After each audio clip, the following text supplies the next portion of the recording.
Décision Plus est au service des investisseurs boursiers depuis 1987, au tout début de l'autonomie boursière.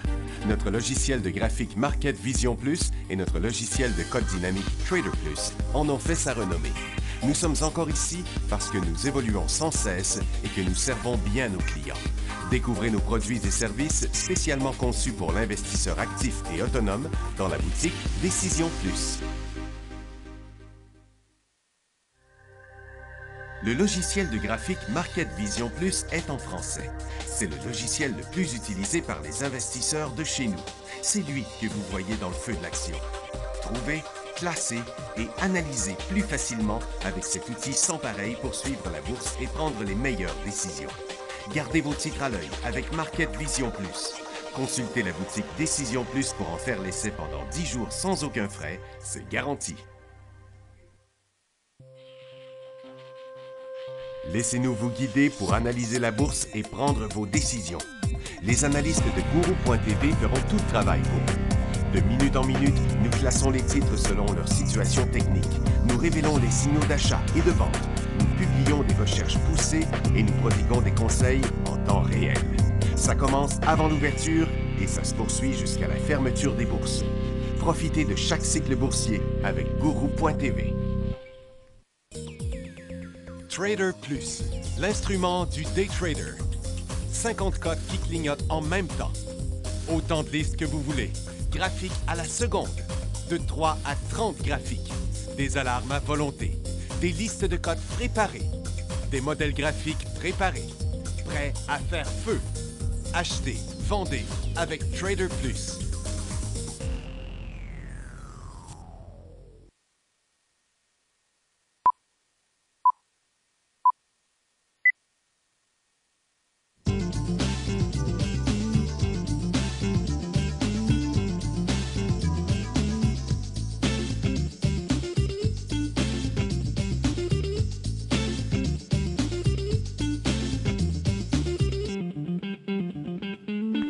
Bonjour tout le monde, bienvenue dans le feu de l'action. Mercredi le 3 mai 2017. Les marchés sont en correction aujourd'hui. C'est pas la correction du siècle, mais c'est quand même une correction. Plus fort, dans le fond, sur Nasdaq que sur New York. Et à Toronto, c'est là que ça chute le plus. Ça a brassé pas mal dans les ressources ce matin. Comme vous voyez, le marché de Nasdaq ici, qui est clairement en correction, le fin du cycle haussier. Sur le Dow, on a glissé en dessous du support avant de revenir, mais on est toujours dans une pente baissière, le SPY aussi. Et comme vous voyez, le TSX, là, qui lui est en train d'augmenter un peu. Beaucoup de résultats financiers aujourd'hui, peu de nouvelles à l'international. La seule nouvelle qu'on a, c'est Angela Merkel qui a rencontré Poutine pour mettre en œuvre les accords de Minsk, qui, s'il veut voir les sanctions être levées. Maintenant, là, il y a un mouvement qui est important ici, qui n'est toujours pas arrivé. On attend toujours de voir ce qui va se passer de ce côté-là, mais c'est le dollar américain. Sur une période d'1 an, vous voyez ici qu'il y a quand même un support important. Donc, les vendeurs ont arrêté de vendre sur le dollar américain là, en janvier et en mars, et on se retrouve encore à la même place. Donc, dans cette formation-là ici, c'est par en haut qui serait logique de le voir aller. Mais si ça passait par en bas, ça veut dire que là, on entame une descente qui peut se rendre ici ou ici, là. Donc, ça aurait une influence positive sur les ressources si je chutais par en bas, mais pas s'il remontait. Puis dans le moment, les ressources sont pas très belles. On va revenir à ça un petit peu plus tard. On va juste finir nos nouvelles avant. On a ici Apple qui était en correction assez limité quand même. Ils attendaient 2,2. Pourtant, ils ont eu 2,10. Peut-être qu'il avait anticipé meilleur. Ça avait été quand même un beau décollage de Apple ici. SM Énergie ne fait pas grand-chose. Moins 35 à moins 18. Donc, il avait décollé ce matin, mais il a toujours perdu. Parce qu'il y avait... J'ai un problème avec mon micro? Ah bon, OK. Il y a un petit peu d'interférence. Donc, pendant la pause, je vais changer de micro. Inquiétez-vous pas. Et puis, il y a Weight Watcher qui, en fait, est en décollage ce matin. Il attendait moins 6 cents, il y a eu moins 1 cent. Akamai est en forte chute malgré 2 cents mieux que prévu à 69 cents comparativement à 66, 67 qu'ils attendaient. Mais le titre chute très fort sur un volume de 8 millions d'actions. Et First Solar qui est en forte hausse, ils attendaient moins 15, ils ont eu plus 25. Yum Brand de 59 à 65. Le titre est en élan à la hausse ce matin. Et maintenant, Etsy, qui est en baisse, il attendait 1 cent, ils ont eu 0. Sprint attendait moins 3, il a eu moins 7. Le titre a chuté directement sur son support. En bas de ça, c'est la tendance baissière. Gillhead 2,28 à 2,23 est en correction aussi. Tao 10 cents à 24 cents. C'est pour ça que le titre est en forte hausse. Par contre, le secteur, lui, il va pas bien du tout. Primero Mining, c'est la même affaire, moins 5 cents à 0. Kinross 1 cent à 2 cents. Donc, les trois titres ont jumpé là-dessus, encore une fois, mais ils vont à l'envers de leur secteur. CGI 93 à 91 glissait ce matin, il a remonté un peu, mais il demeure en correction. Donc, CGI, là, qui est arrêté à cette importante résistance-là. Donc, maintenant, le nouveau point d'achat sur CGI, c'est définitivement en haut de 67 $. Là. Parce que pour l'instant, il s'en revient à son support. Et puis, Lucra Diamond, qui est en hausse encore aujourd'hui. Son point d'inversement de son dernier décollage ici, c'est de toute évidence en dessous de 3,10 $. Apple, ils ont aussi annoncé une augmentation de leur dividende de 10,5 % et ajoutent 35 milliards à leur programme de rachat. La SEC a approuvé la demande de la création d'un nouveau FNB. C'est un fonds transigé en bourse qui va être à un effet de levier d'un multiple de 4. Ça va s'appeler le symbole, on ne sait pas quand il va arriver sur le marché, mais c'est bientôt. Le symbole, ça va être UP. Il va y avoir UP Up puis UP Down, comme beaucoup d'autres. Et puis ça va être sur les futures du S&P 500. Le rapport d'emploi privé ADP en avril, il attendait 255. Il y avait avant 255 qui attendaient 170 000 et actuellement 177. Et la nouvelle Intact plutôt descend parce qu'ils ont acheté une compagnie qui est One Bacon Assurance Group.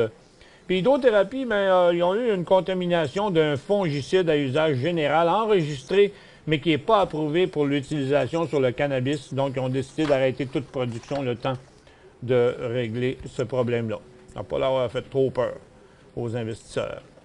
Allons-y maintenant avec l'énergie. Comme vous voyez, USO est en petit rebond ce matin. Il était plus que ça avant l'ouverture. Il a ouvert moins haut que prévu. Et puis finalement, il est en baisse. Il est en baisse sur un support très important. C'est un support de toute l'année, plusieurs fois testé. Donc malgré, comme je disais hier, malgré qu'ils se sont entendus pour une réduction d'1,5 million de barils par jour pour couvrir ce qui se produisait aux États-Unis, au Canada puis en Libye, ça n'a pas fait rebondir le pétrole à la hausse. Là. Le gaz ne bouge pas non plus bien, puis les titres sont restés collés sur leur base. Je pense qu'il y a toujours un risque de décrochage sur les pétrolières, donc c'est pas favorable d'acheter des titres pétroliers. Et pour les orifères, l'or est en baisse à côté sur son support du mois de mars, de la fin du mois de mars. Donc, la dernière tendance haussière serait, là pour l'instant, elle est annulée parce qu'on a annulé le dernier cycle, mais en bas de ça, ce serait la tendance baissière. Les titres ne réagissent pas trop à la baisse, mais ils sont quand même pas loin. Donc, l'or et les orifères sont pas favorables.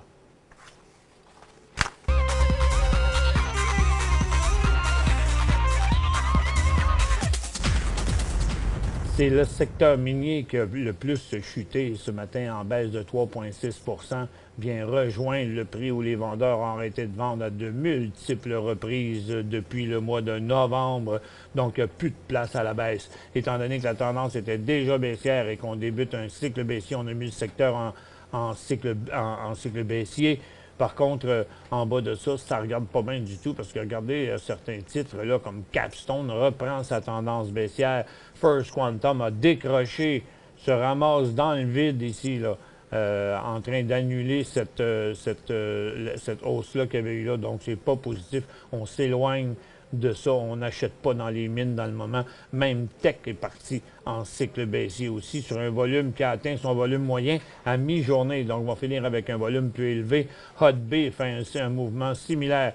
Mais Tao, on l'a vu tantôt, c'était à cause de ses résultats financiers. Ensuite, pour ce qui est des autres secteurs, là, ça sent l'essoufflement. C'est la consommation discrétionnaire. Les télécoms, c'est complètement arrêté aussi. Les services financiers continuent de menacer leur support ici, là. Donc, il n'y a plus de place à la baisse, là. À 280 points, c'est le cycle baissier et le début d'une tendance baissière.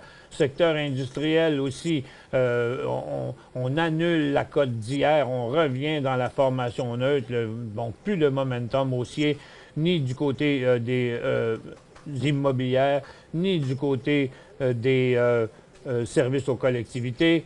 La santé annule sa dernière hausse d'hier, donc revient neutre et change de bord à partir de sa résistance précédente. Donc, le momentum haussier vient de mourir là aussi. Consommation de base, la même chose. On annule la cote d'hier qui indique la fin de ce cycle haussier-là. Place pour prendre des profits si vous êtes dans ce secteur-là. Et la technologie aussi, il semble nous montrer la fin de son dernier cycle haussier de 3 jours. Là aussi, place pour prendre des profits. Donc, comme vous avez vu dans les secteurs, là, il n'y a pas grand-chose qui représente un signal d'achat là aujourd'hui. Plutôt, c'est de l'essoufflement et beaucoup de supports sont menacés. Donc, les résultats ne sont pas si positifs que ça. On a le petit rebond là, sur les mines, là, présentement. En intra-séance, je vois ça sur mon graphique à côté, c'est tout petit, mais ça a chuté quand même pas mal ce matin. Puis là, ben, c'est pas encore totalement inversé, mais au moins ça a arrêté de chuter. Pourquoi? Parce qu'on a rejoint ce support-là qui est tellement important, mais ça ne crée pas une belle situation d'achat quand même, à part peut-être en day trading pour 1 heure ou 2, là, pas bien plus que ça. Puis encore là, attendons que le mouvement se produisent. Je vous ouvre la barre de questions là, dans la prochaine minute. Préparez votre question, écrivez-la quelque part, faites copier. Quand je vais ouvrir la barre de questions, vous faites coller, vous l'envoyez, ça va aller vite. On va avoir des questions bien écrites et plus faciles à comprendre que juste des 3 symboles puis disant A, B, C, c'est un go. C'est plus intéressant aussi pour tout le monde. Maintenant, on va aller faire un petit tour, voir qu'est-ce qui se passe dans le cannabis. Le petit rebond à la hausse là, est terminé d'après ce que le ETF nous montre. Ici, on repartira à la baisse et en plus, on est en situation surachetée, retournant vers le bas. Donc, fin du cycle haussier pour organigramme. Hydrothérapie, on en a parlé tantôt. Fin du cycle haussier pour Afria aussi. Donc, pour ceux qui avaient acheté sur le support, dépêchez-vous de prendre un profit ici. Le prochain signal d'achat là-dessus va être quand même très clair. Regardez sur un graphique en 15 minutes, là, il y a pas, là on ne touche plus à ça tant que ça n'arrivera pas. 6,85, 6,90 qui nous montrerait le début d'un nouveau cycle haussier parce que là, on est en situation surachetée et la prévision, c'est que les titres de cannabis vont revenir sur leur support. Canopy reste toujours le plus faible, il n'avait presque pas rebondi sur le mouvement. Donc, tous ces titres-là de cannabis qui ont monté depuis 2-3 jours, si vous avez embarqué dans une position à court terme là-dedans, je vous conseille de prendre des profits sur les mouvements parce que si jamais on venait qu'à percer le support là, des 2-3 derniers mois, il faudra diminuer, voire liquider certaines positions de cannabis. Je vous ouvre la barre de questions à l'instant. Et bon, qu'est-ce qu'on a sur le marché? Oh, il semble que Nasdaq va repartir dans un nouveau cycle baissier encore une fois pour la journée. On regarde ça ici, comme ça. Donc vous voyez, les sommets là, sont tous plus bas les uns que les autres. Donc, ça a tout l'air que ce Nasdaq reviendrait aussi par là. Il y avait une petite hausse sur les matériaux, par exemple, là, dans le moment, là, qui s'est continué un peu. Comment loin ça va aller, mais c'est juste intéressant dans un très, très, très court terme. Première question ici. PTK sur Vancouver, acheté hier à 33 cents. PTK. Ouch. 35 cents que vous diriez de peser ce piton pour sortir de là au plus sacrant. That's all. C'est ça mon commentaire. Parce que, regardez, il n'y a pas de chance à prendre. Là. En bas de ça, vous allez être en perte. Vous ne voulez pas revenir en bas ici. Là. Je vais confirmer ça là. C'est ça. Il y avait eu une belle petite hausse, mais à partir d'ici, à partir de son haut d'hier, il devait partir par là. Puis là, ben, oups, il est parti par en bas. Peut-être que ça peut revenir, mais vous avez quand même, ça montre qu'il n'y a pas de continuité sur ce mouvement-là dans le moment. Pour joindre Michel Carignan et son équipe par courriel, écrivez à michelcarignan@decisionplus.com. Je suis encore mon micro.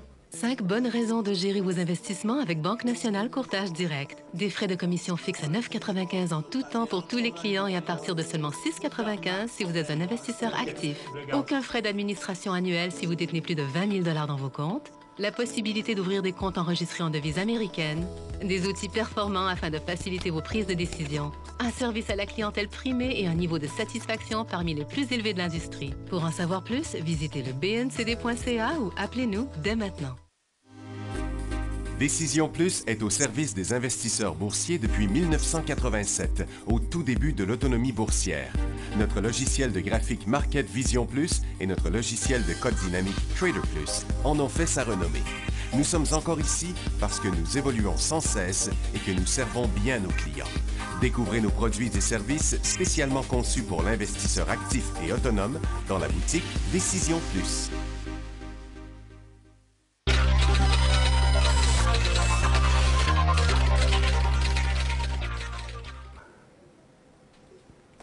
Bon retour, mesdames et messieurs. Prochaine question. RY. Quand acheter RY sur faiblesse, point d'interrogation, ou pour long terme et dividende? Ben, pourquoi acheter un titre pour le long terme et le dividende quand à court terme, il s'en va à la baisse? Non. Premièrement, attention, est-ce qu'on parle d'une faiblesse ou on parle du début d'une tendance baissière? Puis peu importe, moi, je parlerai même pas de la Banque Royale, mais de l'ensemble du secteur financier. Regardez, ça peut être intéressant, là, parce que il y a un support ici, puis ici, OK? Mais ça voudrait dire que, regardez, on avait une tendance haussière là, mais ici, de toute évidence, là, pour ceux qui connaissent la vieille formation qui appelait tête à épaule, là, ben c'est ça, une tête à épaule. Là. Il y a des multiples épaules, mais on a eu, depuis le plafonnement ici, on est revenu en bas. Donc, tout ça, là, tous ceux qui sont rentrés là, ils sont sortis. Le problème, c'est parce qu'en bas de ça, ça devient un gros signal de vente. Donc là, si vous voulez profiter d'une faiblesse, parce que même si la Banque Royale est comme ça, regardez la Banque de Montréal aussi, il y en a une couple là qui... Regarde, la Banque Montréal a commencé à graffiner en dessous. La Banque Royale aussi a commencé à graffiner en dessous. Donc, puis TD aussi, puis National, puis Western Bank, puis tout ça. Donc, les banques sont plus faibles que le secteur lui-même.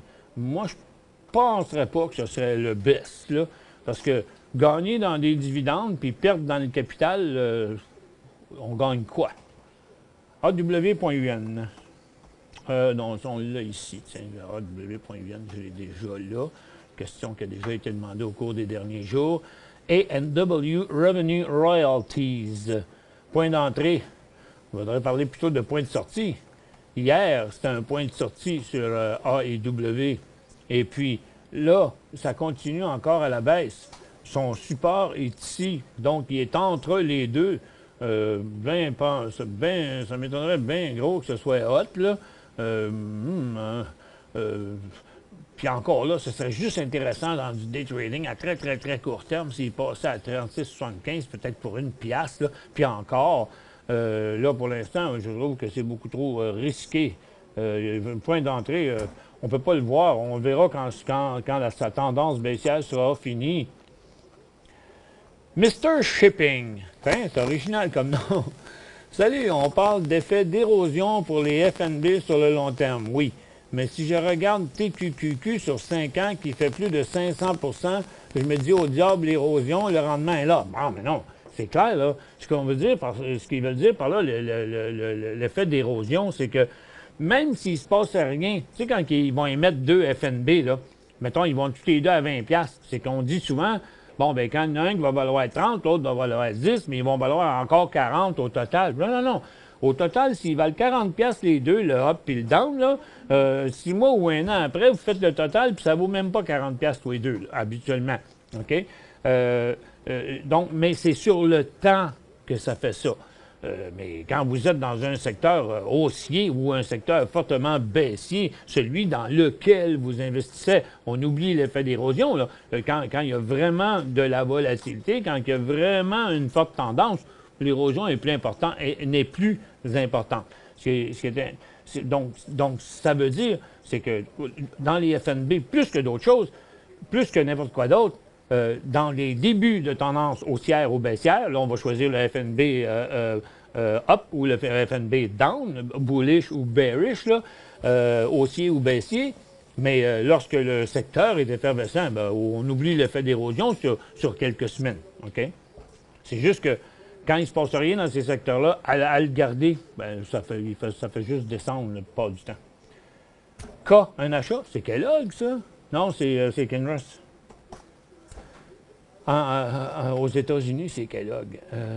Non, moi, je ne verrais pas ça parce que, regardez, là, il a jumpé sur ses états financiers. Là. Kinross, il attendait une scène, ils ont eu 2 cents. On s'entend dessus que c'est 100 %, mais 100 % d'une scène, c'est une scène. Hein? Puis quand on regarde le secteur, l'or pointe par en bas, les titres, les autres titres, eux autres ne montent pas. Regarde, si le secteur aurifère continue sa faiblesse, la scène de Kinross, elle va partir en fumée, là. Donc, c'est pas un beau signal d'achat. Pas plus que Sherritt. Hein? Rappelez-vous, hier, j'ai eu 2-3 questions sur Sherritt, que des gens disaient, c'était un signal d'achat? Je dis, ben non. Il a ouvert à hausse, puis il fait rien que descendre. Ça fait que c'était une balloune, là, cette affaire-là. C'était pas bon. Ça fait que, puis on a eu raison. Puis dans le cas de Kinross, il n'a pas monté, mais il n'a pas continué. Il a monté là à cause qu'il attendait une scène de plus. Fait qu'il ne faut pas regarder combien de profits combien d'augmentation qu'il y a eu dans ses profits en pourcent. Il faut regarder combien le gros montant. Un go pour l'acte, me semble que j'ai eu cette question-là hier aussi. Non, pas ça. Puis là, ben, vous pouvez essayer de me prendre au piège si vous voulez, là, mais regarde, c'est pas compliqué. Même si je ne vois pas le nom de la compagnie, on va toujours dire la même chose. L'analyse technique, c'est buy the book. S'il passe à 1,4 avec un volume de minimum 1 million, là. Minimum. Puis encore là, en avant-midi. J'ai acheté TK sur le marché de croissance, marché V, TK, à 38 cents. J'ai vendu la moitié à 70 cents. Très beau. Quoi faire avec le reste? Je sors ou je reste? Ben, restez, allez-vous-en pas. Et regarde, peut-être qu'il va repartir encore à la hausse. Il n'y a rien inversé. Regarde, ces creux sont toujours plus hauts, toujours plus hauts. Là, il est en phase neutre, OK? Il n'est pas négatif. Il a glissé un peu ce matin, là, puis il est remonté. Regardez, mettez-moi un stop à 55 cents, puis dormez sur vos 2 oreilles. APH, 15 000 à 3,5. Mais avant, je vais aller plutôt ici pour voir ça. APH. 15 000 à 3,5. Mon Dieu, vous avez du gros profit en masse là-dessus. Bon, là aussi, dormez sur vos 2 oreilles. Mettez-vous un stop à 5,60. Puis attendez, là, pendant longtemps, ça fait longtemps qu'il monte. Il va peut-être monter encore. Si ça vous rend nerveux, vendez-en un tiers de votre position, là. 5 000, mettons. Donc, ça veut dire que ça va faire descendre votre prix de revient à peu près à 2 $, ça, là. Ça fait que, mais moi, j'irais avec un stop-loss 5,60 à peu près.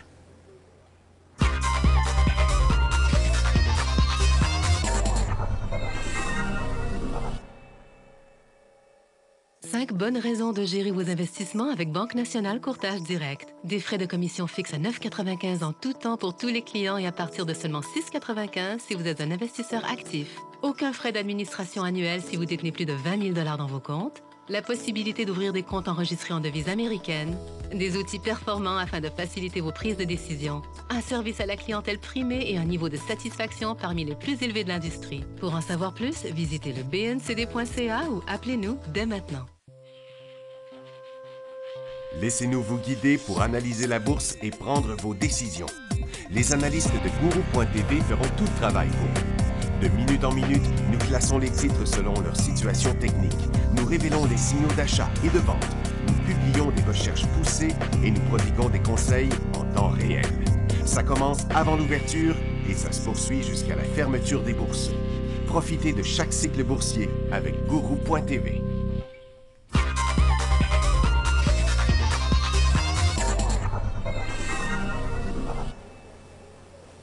Bon retour, mesdames et messieurs. J'ai une autre question ici, là. On va la... au RT. Il y a beaucoup de gens qui veulent savoir. Bon. On revient ici. On commence par celle d'Ancana. ECA est-il intéressant à ce stade? Là, non. Parce que, premièrement, son dernier cycle haussier, celui-là, il est revenu. Donc, on est revenu au point mort. Le seul point où il deviendrait intéressant, ce serait au-dessus. Puis regardez, à court terme, aujourd'hui, il descend encore, là. Donc, il n'y aura pas d'achat avant 15,20 $. OK? CRJ.B, Chorus Entertainment, acheté à 13,40 $. Bon, il descend sur un petit volume aujourd'hui. Il a viré de bord avant de traverser la plus importante résistance. Là, il n'y a rien encore de vraiment très méchant. Vous voyez, les volumes sont à la baisse là, durant le mouvement de neutre. Ils ont augmenté sur la hausse. Ils ont diminué depuis le mouvement neutre. Pour le moment, il est comme arrêté là à son 13 $. Il est comme entre les deux, là. C'est votre point d'achat à 13,40 qui n'était pas bien hot, là, pour vous dire la vérité, là. Tu sais, à 13,40 ici, quand vous l'avez acheté, il avait décollé à 13,10. 13,40, c'était une place pour prendre un profit et non pas une place pour l'acheter. Ça fait que là, vous l'avez acheté sur la fin du cycle. Après ça, il a fait une phase neutre. Là, c'est ça qui est fatigant aujourd'hui, c'est qu'il met le nez là, indiquant qu'il va probablement revenir à 12,90. Là. Mais là, c'est plus fatigant parce que vous perdez 17 cents là, dans le moment. Mais la perspective à court terme est en direction des 12,90. Puis il y aurait pas, puis il est loin d'une tendance baissière là, quand même. Le titre il a pas assez proche de passer une résistance importante. Fait que c'est comme, peut-être que vous seriez un petit peu plus patient, mais logiquement, il a déjà atteint un point de sortie. Si vous aviez été en day trading, exemple, puis encore là, regardez, quand vous l'avez acheté, il y avait eu 1, 2, 3, 4, quatrième cycle haussier. Puis après ça, là, il revirait de bord. Fait que toute descente là, à court terme fait que c'est un signal de vente parce qu'il peut se rendre jusqu'à 13,90. Mais ça dépend comment court ou long terme que vous êtes, là, parce que si ce n'était pas du mouvement de la dernière heure, il était encore correct. Le volume est juste de 86 000. C'est un stock qui est capable de faire 1 million de volume par jour. Fait qu'il ne semble pas y avoir de panique à la baisse. Je pense que vous pouvez faire les deux, garder ou liquider. Là. Voudrais embarquer dans HOD. Bon, bien, attendez, parce que, regardez, premièrement, on va HOD, c'est sur le pétrole, OK? Donc, on va mettre ça là. On va aller ici, puis HOD, donc il est là. On va juste enlever mon ORT de là. Donc, HOD est là parce que USO est là, OK? USO est sur son creux ici, puis HOD, lui, il est sur sa résistance ici. Donc, si HOD perce à travers ici, bien, si USO perce à travers son support actuel, bien, HOD va décoller là. Ça fait que je vous dirais que l'embarquer dans HOD, ce serait comme 12 piastres et demi. C'est loin, hein, 12,5? Bon, regardez en intra-séance, ouais. 12,25. 12,25, 12,30. Peut-on s'attendre à la réouverture de Orbit suite à la nouvelle d'hier et à quel prix? Peut-on s'attendre à la réouverture d'orbite? Oui, je crois que oui. Hein? Je pense que les décisions ont peut-être pris un petit peu vite là-dedans, là, qui ont arrêté le stock, c'est correct, parce qu'ils sont mis sous la loi de la protection contre la faillite. Bon, hier, ils ont dit qu'ils discutaient avec le fournisseur du calcinateur, là, puis Investissement Québec a promis, dans le fond, qui était pour continuer de les soutenir, puis que les prêts qui avaient été accordés restent dans les mêmes règles. Ça veut dire qu'ils s'attendent, en quelque part, qu'il faut ouvrir. Moi, je pense qu'il va réouvrir. À quel prix il va réouvrir, par exemple? Oups, ça, c'est moins sûr. Moins sûr. Quelque part entre 5 et 25 cents, à mon avis. Achat HVU 7,27, que faire maintenant? Oh, vous avez embarqué quand là-dedans? 7,27, puis il vaut 7,28. OK, là, vous l'avez acheté un matin. C'est ça, hein? Vous l'avez acheté, puis après ça, vous dites, oui, moi, j'achète ça, puis après, je vais me poser la question à Michel, qu'est-ce que je fais avec? Bon, là, il est en train de redescendre un petit peu. On va y aller ici, comme ça. Vous avez payé 7,27. Puis vous l'avez vu à 7,40, là, ce matin. Vous n'avez pas pris de profit, hein? Ah, la gourmandise. Mais là, il est inversé de bord. Le SPY, il fait quoi? Oui? Il a payé 7,27 puis il est à 6,40. Oh, excuse-moi, je suis trompé d'une pièce, moi. Oh, 7,27. Mais regardez, peu importe, là. Là, à partir si le SPY redescend, là, parce que le SPY a rebondi, là, ce matin. Mais excuse, je me suis trompé d'une pièce. Là, il est en rebond. Je pense que le DOR va redescendre, là, malgré tout. Là, je peux me tromper, là. Mais quand vous l'avez acheté à 7,27, qui était probablement ici, là, hein, dans ce coin-là, là, à peu près, vous avez déjà rencontré des signaux de vente là, que vous n'avez pas respectés. Regardez, dans un graphique en 15 minutes, là, je vais prendre une petite bout pour répondre à ça. Pour l'instant, techniquement parlant, en swing trading, ce serait, j'essaie d'y arriver rapidement, là, avec 100 périodes. Tiens, là, il y a un signal de vente à 6,20, il y a un signal de vente à 6,4, puis là, il n'y aurait pas de signal d'achat avant 6,45. Merci à tous d'avoir été avec nous. On se retrouve demain dans le feu de l'action.